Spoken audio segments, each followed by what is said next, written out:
नहमदुहु व नसल्ली अला रसूलिल्लाहिल करीम अम्मा बाद फ़ऊज़ु बिल्लाहि मिनश शैतानिर रजीम बिस्मिल्लाहिर रहमानिर रहीम।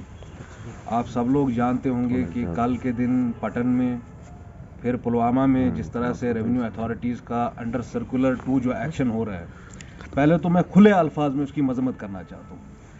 बड़ा सिंपल सा केस है। मैं वक्त की हुकूमत से एक बात पूछना चाहता हूँ कि जब जस्टिस गीता मित्तल के बेंच ने वो जजमेंट दिया, जो इंटरिम अपील उन्होंने सुनी, बिल्कुल मुख्तसर उन्होंने जो वो कॉश किया रोशनी में जो सारे प्रोविजंस थे जिनको मालिकाना हक दिए गए थे, वो लोग एसएलपी के अंडर उन्होंने एसएलपी फाइल की सुप्रीम कोर्ट में।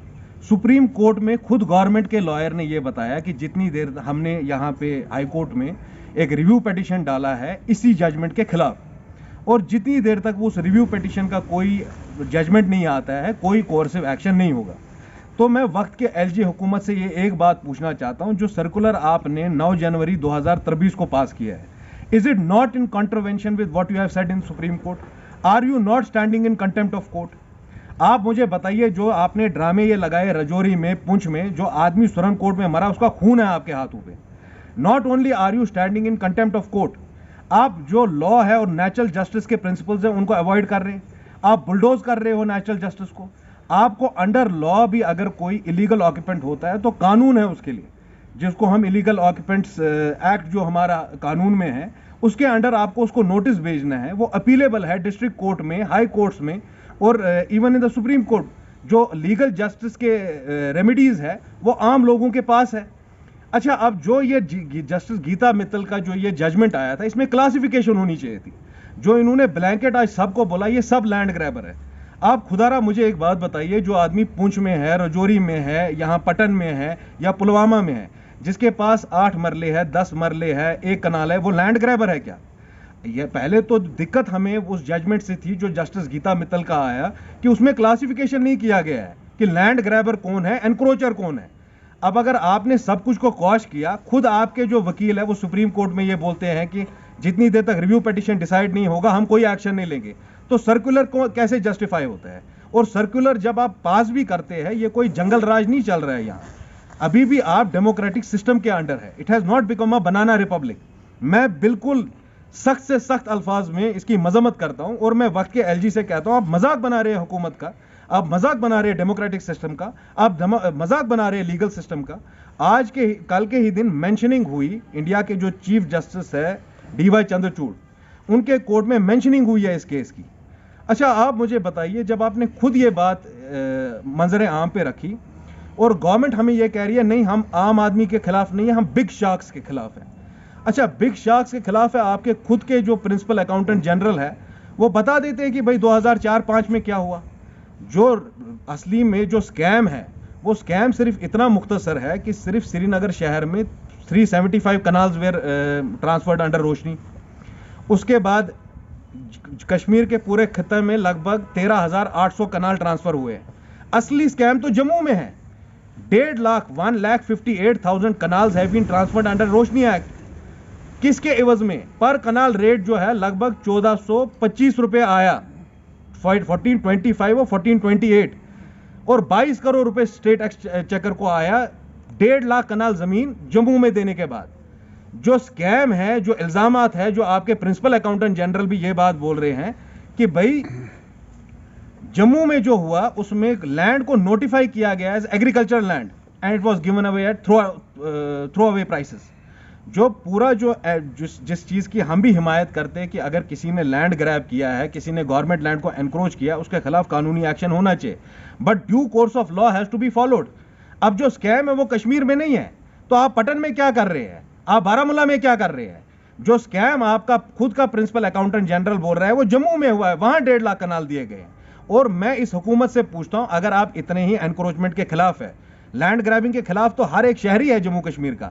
आप मुझे बताइए, रोशनी के अंडर ही नहीं, जो आपके फॉरेस्ट लैंड आता है या जो रिवर बेड्स का जो एरिया आता है, उसके खिलाफ आप क्या एक्शन ले रहे हैं? जो सर्कुलर 2 पास हुआ है ये गैर कानूनी सर्कुलर है, इसमें कोई आप टाइम बाउंड नहीं रख सकते हो। जब आप नोटिस किसी आदमी को भेजते हैं तो उसके पास लीगल रेमेडी होती है, वो कोर्ट्स को अप्रोच करता है। ये जो 31 की इन्होंने 31 जनवरी की डेडलाइन दी है, circular 2 is an illegal circular, shame on them, and I am telling the government you are responsible for that man who died in Surankote. आप इस तरीके से सेलेक्टिव एप्लीकेशन ऑफ लॉ नहीं कर सकते हैं। आपने खुद सुप्रीम कोर्ट में यह बात बोली है कि जितनी देर तक आपके रिव्यू पिटीशन का जजमेंट नहीं आता है honourable high court of Jammu and Kashmir से, उतनी देर तक कोई कोर्सिव एक्शन नहीं होगा। तो मैं हुकूमत से यही बात कहता हूं, हम उन सियासतदानों में से नहीं है कि गरीब गुरबात के घरों में आप बिल्डोजर भेजेंगे। यह कोई फलस्तीन या इजराइल का मसला नहीं है, यह कोई उत्तर प्रदेश नहीं है कि हम लोग इस तरह से आप गरीब गुरबात को, स्मॉल लैंड ओनर्स को जो कल्टीवेशन करते हैं, और कानूनी प्रोविजन है उनके प्रोटेक्शन के लिए, इसमें रिव्यू पिटीशन की कोई जरूरत नहीं थी। So as your party sir आप क्या डिमांड करेंगे? नहीं, मैं वही कह रहा हूं, फिल फोर इस सर्कुलर को जो है उसको कॉश किया जाना चाहिए। और आप देखिए कि वहियात पने की हद क्या है। जो आपके एग्रेरियन रिफॉर्म्स एक्ट का सेक्शन 3 है, वो लैंड ओनरशिप की उनको राइट्स प्रोवाइड करता है, कानून में ऑलरेडी प्रोविजन है, तो गवर्नमेंट को रिव्यू पिटीशन की क्या जरूरत थी। जो स्मॉल लैंड ओनर्स है, किसी के पास अगर 5 मरले है, 10 मरले है, 1 कनाल है, वो उसमें कल्टीवेशन करता है या किसी और चीजों के लिए उनके पास वो स्टेट लैंड है, तो वो उसमें तो उनको कानूनी हक मिल सकते थे। और ये आज की कोई जमीन उनके पास नहीं है, 50-60 साल से वो जमीन उनके पास है, वो लैंड ग्रैबर्स नहीं है।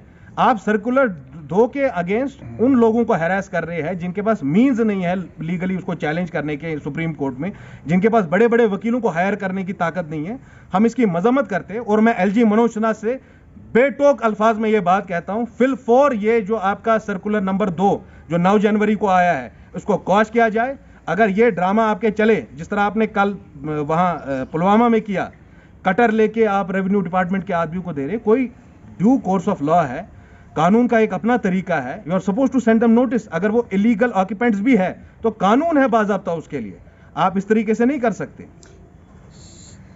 आखिरी एक छोटा सा मुख्तसर सवाल मैं जानना चाहता हूँ आपसे। आपको क्या लगता है कि भाजपा के जितने भी आज तक ऑर्डर्स आए, हालांकि हम किसी पार्टी का समर्थन भी नहीं करते, हम सभी पार्टीज को एक ही जुमरे में लाते भी नहीं, लेकिन सभी पार्टीज का एक ही कॉल है कि भाजपा की आज तक जितनी भी पॉलिसी रही है उसमें कहीं ना कहीं पे ये ज़रूर देखा गया है कि जहाँ पे मुस्लिम मेजॉरिटी है उसको डिग्रेड करना है, उसको डाउन करना है। आपको क्या लगता है, ये क्या बात कहीं पे सही है? ये बात आप जो कह रहे हैं बिल्कुल सच है, और खाली मुस्लिम मेजॉरिटी को नहीं, हमें तो ये लग रहा है कि जो बीजेपी अभी है, जो बातें मैंने आपको कानूनी तौर से भी समझाई, ये तो इस तरह की बात है कि आपने खुद अपने वकील को भेजा हुआ है सुप्रीम कोर्ट में। आपका वकील ये बात कहता है जितनी देर तक हाई कोर्ट का डिसीजन नहीं आएगा, जो जस्टिस गीता मित्तल का डिसीजन था उसके खिलाफ खुद गवर्नमेंट ने, जो जम्मू कश्मीर की गवर्नमेंट अभी एलजी के अंडर, उन्होंने रिव्यू पिटीशन फाइल किया है।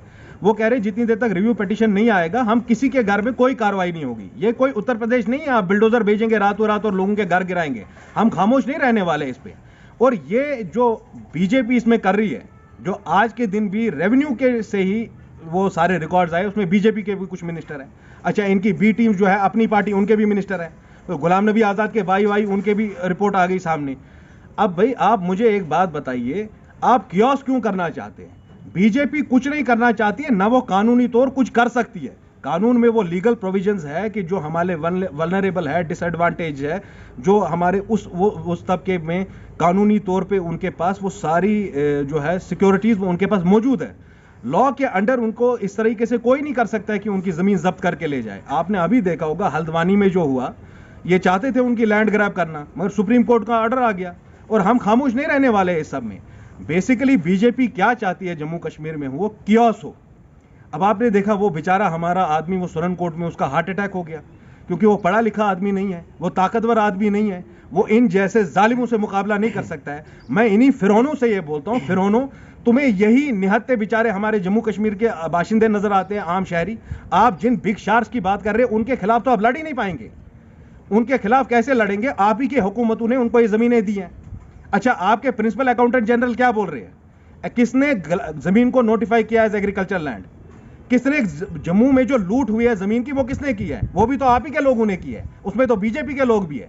अच्छा, मुझे एक बात बताइए, इस बात से मुझे एतराज है, मैं आपके जरिए तमाम कश्मीर की आवाम को इससे बावर कराना चाहता हूं। इंशाअल्लाह हम हर मुमकिन कोशिश करेंगे कि लीगल एड उन लोगों को पहुंचे। कानून में ऑलरेडी प्रोविजंस है, अगर if they approach the DCs office और द तहसील ऑफिस, मुझे पता है, मुझे यकीन है कि जहां तक मेरी अंडरस्टैंडिंग है लॉ की, उनको कोई उनकी जमीन उनसे नहीं छीन पाएगा। बट ये क्यों कर रही है बीजेपी?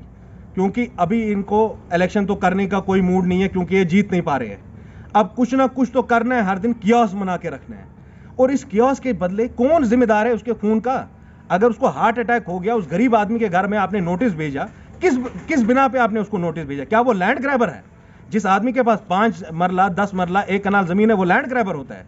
क्या लैंड ग्रैबर वो लोग हैं जिन्होंने 100 हजार कनाल जो है वो चोर दरवाजे से अपने नाम कराए? वो लैंड ग्रैबर है कि वो बेचारा सुरनकोट का आदमी? साहब, अगर ये ऑर्डर जो है कॉश नहीं हुआ तो आपकी पार्टी का क्या अमल होगा? नहीं, मैं बोल रहा हूँ कॉश होना चाहिए, क्योंकि एक इलीगल ऑर्डर है।